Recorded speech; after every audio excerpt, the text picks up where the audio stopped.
සුබ සන්ධ්‍යාවක් වේවා. කොහොමද? හොඳයිද? මම පොඩ්ඩක් ආවා මේ අරිසිමලේ මුහුදු තීරයට.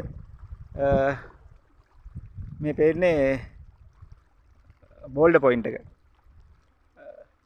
මුහුදු දෙස නෙරාවගේ තුඩුවක්. එතකොට මේ වෙරළ තීරය තමයි අපේ ශ්‍රී ලංකාවේ නැගෙනහිර දෙසින් තියෙන අරිසිමලේ කියන මුහුදු තීරය. අද නම් පොඩ්ඩක් මුහුද ගොඩක් සෞම්‍යයි.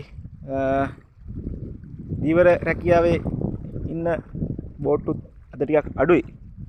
බෝට්ටු දෙකක් වගේ තමයි තියෙන්නේ. දැන් මුහුදක් තියෙන අර මේ බඩදිය වාදිය හයි වෝටර් ලෝ වෝටර් කියන තත්ත්වේ දැන් තියෙන්නේ ලෝ වෝටර්. දැන් ලෝ වෝටර් අවස්ථාවේ තමයි තියෙන්නේ. ඒකයි මම ගොඩක් පල්ලෙහාටත් බැස්සේ. බලන්න පොඩ්ඩක් සුන්දර මුහුදු තීරයක් කියලා ඔයාලටත් මම හිතන්නේ සංචාරකයෙකුට නම් ගොඩක් එන්න අපහසු තැනක්. මම පල්ලෙහාටම බැස්සා පොඩ්ඩක් අද. මට පොඩ්ඩක් පල්ලෙහාට බලන්න හිතුණා. බලන්නකො මේ පැත්තේ ටිකක් ගල් තමයි තියෙන්නේ. මුහුදු පතුලේ ටිකක් ගල් තනින් තන ගල් ස්වභාවයක් තියෙන්නේ. වෙරළක් හිවට මේ හරිය වෙන්නම් වෙරළක් නෑ. වැලි සහිත පසුබිමක් නෑ. තියෙන්නේ ගල්පර. මම බැස්සෙත් අන්න අතනින්. බැලලා පල්ලෙහාට නිකම්ම ආවා. බහින්න පොඩ්ඩක් තනියම බෑග්ලා ඇතුණා. නමුත් බැස්සා මට බලන්න ආසාවක් හිතුණා. බලන්නකො ටිකක් ඔයාලා ලස්සනයිද කියලා. බලන්න ගල් එහෙම හොඳට පොලිෂ් වෙලා මුහුදු ජලයේ වැදිලා ජල රළ වැදිලා පොලිෂ් වෙලා තියෙන හොඳට. මේ මම පොඩ්ඩක් පල්ලෙහාටම බැස්සා. මට හිතුණා පොඩ්ඩක් මේ පල්ලෙහාට බැහැලා උඩ දර්ශනය පොඩ්ඩක් බලන්න ඕනේ. මට ආසාවක් හිතුණා. මට ආසයිච් එක තමයි මම ඔයාලට පොඩ්ඩක් වීඩියෝ එකක් කරලා දාන්න. සමහර කට්ටිය මේ වගේ තැන් දැක් ගන්න එන්න විදියකුත් නැහැ. ගොඩක් සංචාරකයන්ට අපේ මහදිසේසින් ඉන්න කට්ටියත් ඔකට ගොඩක් ඔක බලන්න අමාරුයි. මම බැස්සේ මෙන්න මෙතනින්. අර ගල ගාවිටින් එහා පැත්තේ පොඩි මේකක් තියෙනවා.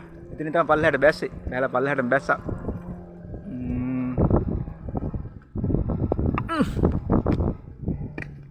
කියනවනේ. යා කරකුට්ටම වෙලා. කර වෙලා. අර ඔයාලට පේනවද දීවර රස්සා වෙන පොඩි ඩිංගි බෝට්ටුවක්. මේ පැත්තේ ටිකක් තියෙන ඩිංගි බෝට්ටු තමයි.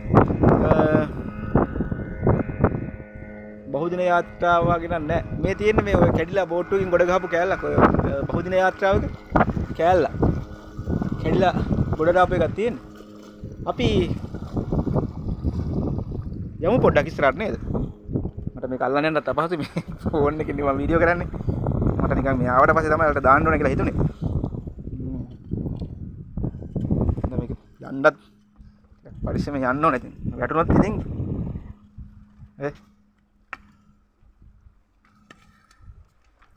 වැටුනොත් ඉතින් බෙහෙත් බඳින්න තමයි වෙන්නේ. මේ බලන්න. මේක ඔය මේ ලොකු ටැංකි බෝට්ටුවක ගහගෙන ඇවිල්ලා මේ ගල්පරාසේ හිර වෙච්ච කෑල්ලක් තියෙන්නේ. කියන්නේ මොකක් හරි කැඩලා හරි මොනවා හරි වෙලා තමයි ඔක කලින් ඇවිල්ලා තින්නේ. මේකට එහා පැත්තේ තියෙන්නේ අර මේ ඔයාලා දන්නවා ඉතින් පොඩුව කට්ටු පාලම. ඔක යුද්ධෙන් පස්සේ ගොඩක් පස්සේ තමයි හදලා තියෙන්නේ. ඉස්සර උතන තිබ්බේ පෙරියක්. පෙරියකින් තමයි කට්ටිය ආටමට අරන් ගියේ. මටත් මේ පැත්තට ආවට පස්සේ දාන්න හිතා මේක හරි සුන්දර වගේම පොඩ්ඩක් යන්න එන්න අමාරුයි.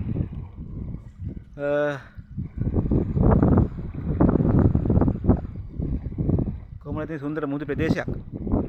අද ටිකක් මුහුද කැළඹිලි ස්වභාවය අඩුයි ටිකක්. බලන්නකෝ. ඔයාලට එන්න පුළුවන්. මේක බලන්න පුළුවන් ඇවිල්ලා. අර පැත්තෙන් වගේ එන්න පුළුවන්. බෝල්ඩර් පොයින්ට් එකට නම් එන්න බෑ. ඔය බෝට්ටුව දාන්නේ බෝට්ටුවක් එළියට එන්නේ. ඔතන ඉස්සරහා මුහුදු තීරයෙන් ඇවිල්ලා බලන්න පුළුවන් මේ පැත්තට. ළඟට නම් මේ මං ආවා වගේ නම් එන්න බෑ ඉතින්. බලන්නකො හොඳයිද කියලා ඔයාලත් බලන්න මේ ප්‍රදේශයේ. මේ තමයි අරිසිමලේ මුහුදු ප්‍රදේශය. ඔය බෝල්ඩර් පොයින්ට් පොඩ්ඩක් සර්ච් කරලා බලන්න. මොකද මුහුදු ප්‍රදේශයක්. ලංකාවේ ඊටාම සුන්දර පැත්තක්. ඉස්සර LTD ක්‍රියාකාරකම් තදින් ක්‍රියාත්මක වුණු පැත්තක් මේ පැත්ත.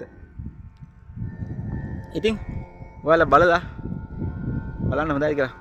කැමති කට්ටිය